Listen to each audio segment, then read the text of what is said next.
Hi, my name is Linda and welcome to the Bible Talks. We're continuing in our topic about why we need salvation to continue on the next episode, which is examples of how God protects or protected the bloodline. If you look at Genesis chapter 12, this is a good place to start if you want to look at that on your own. I won't go through it verse by verse, but there are some verses in it that I wanted to mention because I think it might be helpful and it might be a little bit easier to see it if I just kind of take some time and go over it with you. So what we find is how God commissioned Abraham to settle in the land of the Canaanites. Okay, this is Canaan and his people, all right? And he wanted Abraham to settle there, and he wanted him to live there with the Israelites among these post-flood giants and the rebellious Gentile people. So God essentially put them right in the middle of the people who were totally rebellious towards God and who were not of God, and who were, a lot of them were the descendants of these hybrid genetic offspring of the giants. Okay, so these were people who were totally opposite and different in all aspects of the way they lived, the way they practiced their religion, and everything, that totally without God. So in verses 1 through 4, we see that first of all, he tells Abram to get out of his country, to come away from his family and to travel there. And he told him he was going to make a great nation there, and he was going to bless people who blessed you, curse people who cursed them, that kind of thing. And he said all of the families of the earth will be blessed through Abraham. Okay, so that promise is made to everyone at that time of the world. So here again, why I said it wasn't a racially motivated thing. So Abram did exactly what God had told him to do. He was about 75 years old when this occurred, when this move took place. Okay. Now, in addition to that, Abram did some things on his own that God did not tell him to do. God did not give him instructions to do, and it caused him a lot of extra problems, some concern, and almost disrupted and interfered with God's plan for the bloodline. And that was the decision to go to Egypt. Now remember, Egypt, or the Egyptian people, are also a descendant of Ham.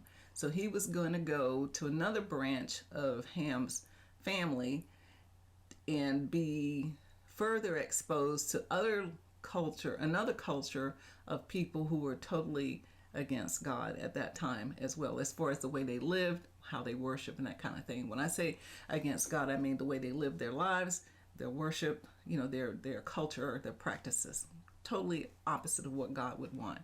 So he goes there because there is a famine.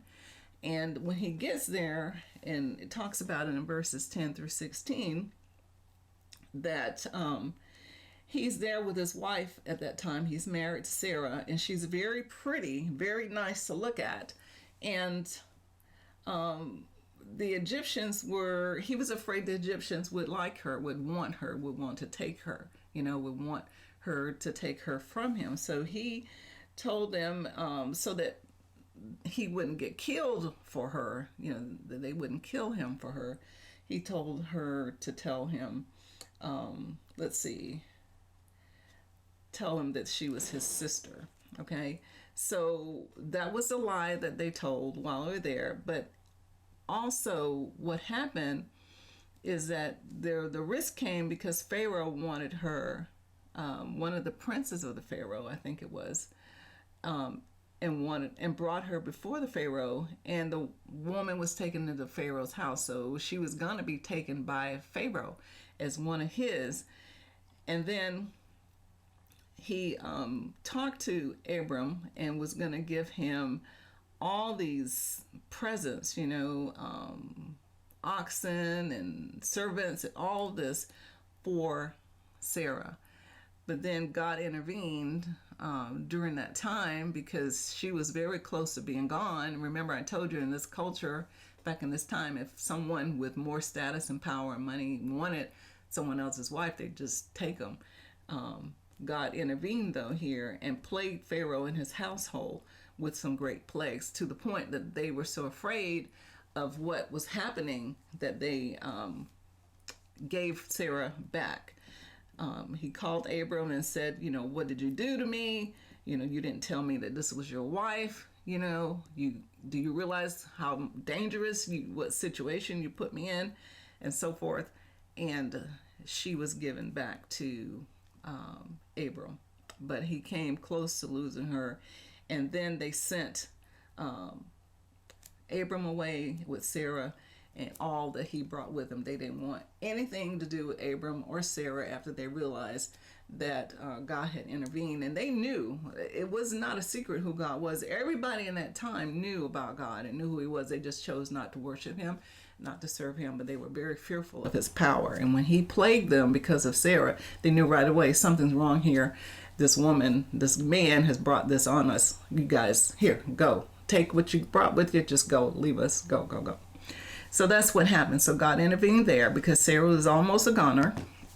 And then we have another example of God protecting the bloodline. And this was back in Genesis as well.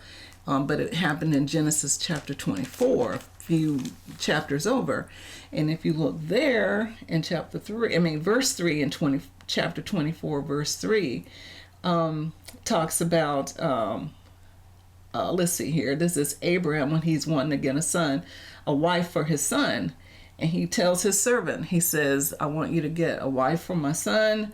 But he says, do not get him a wife from the Canaanites. So that was the rule. He did not want his son to be married to a Canaanite woman, because here's the culture. They're wicked people. They're idolaters.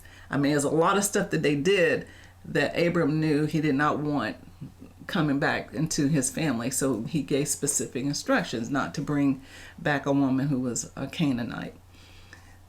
But Judah, on down the line, when you get down to like Genesis 38, I'm sure that everybody knew the warning about the Canaanites. God made it very clear that he did not want them intermingling with the Canaanites. He didn't want them mixing with the Canaanites, because that's where the gene pool is, right? But Judah, being, just a human, saw a woman. She was the daughter of a Canaanite. He liked her, he wanted her, and he married her. And this is Genesis 38. Now, out of that marriage, they had two sons. And the sons, I think the sons were older and that they were married. So they were older and married, but they were wicked. And so because of their wickedness, and the whole chapter talks about what they did that God didn't like, God kills them both. He kills the two sons that he has by this Canaanite woman, and the daughter-in-law that's left behind,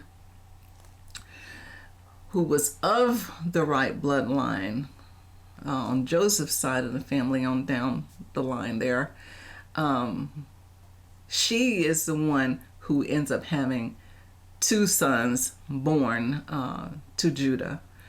And so he has children by his daughter-in-law, and the bloodline is right, and that she was able to have the child and continue on the Messianic bloodline. The point I want to make here, even though that's really messy how that happened, how he ended up with his daughter-in-law and having children with her, is that God intervened in Judah's sin. In order to protect the holy seed. Christ was going to be born out of the line of Judah, out of the house of Judah. It is no way Christ could have been born out of that house of Judah if Judah had remained married to the Canaanite woman and had children by the Canaanite woman, and the children were allowed to live and have more children, that would just have disrupted that whole messianic bloodline. So here again, God had to intervene and save that purity of that bloodline. And as far as the woman is concerned, the Canaanite woman, sometime in there, I don't know exactly when, she dies. So he was not tied to her anymore after her death. And like I said, Tamar was not Canaan. She was not from Canaan. She was eligible to bear a child in the Messianic bloodline. Matter of fact, I think, if I remember correctly, Tamar is out of the line of Shem. She's somewhere in one of his children's bloodline. So she was okay to have children and maintain that Messianic bloodline. So you see how specific it is, how God was like right on, no, this is not going to happen. So, like I said before, it was never racially motivated as far as God is concerned. It was all about protecting the bloodline that was pure human, and that's talked about more in Deuteronomy chapter 7. And God repeatedly targeted for extermination 7 nations who were all descendants of Canaan, and that's in Deuteronomy 7. And I don't want to name them all, but if you spend some time in that particular book, you look at Deuteronomy, you'll see that they are, in fact, everybody that you hear about in the Old Testament as far as peoples, all the ites, all the people, most of the people with the last name ites were out of Canaan, the Canaanites. And so you had people like this. You had, you had the Hittites, the Girgasites, the Amorites, the Canaanites, Perizzites, the Hivites, the Jebusites, 7 nations. And these were a lot of people. And he was just targeting these folks to exterminate them, get rid of them because they had those genes. And when he told them to utterly destroy the people in that land in Canaan, when he told them to utterly destroy the people, that's exactly what he meant. He didn't want anybody left alive. No women, no children, no men, nothing. Everything gone. Because he's trying to get rid of that gene that was polluted way back when the angels came into the women. Satan's plan to really pollute the human bloodline. So Joshua 12 lists all the kings that God and the armies of Israel defeated. There was a total of 33 kings, 33 kingdoms. It was a lot of people.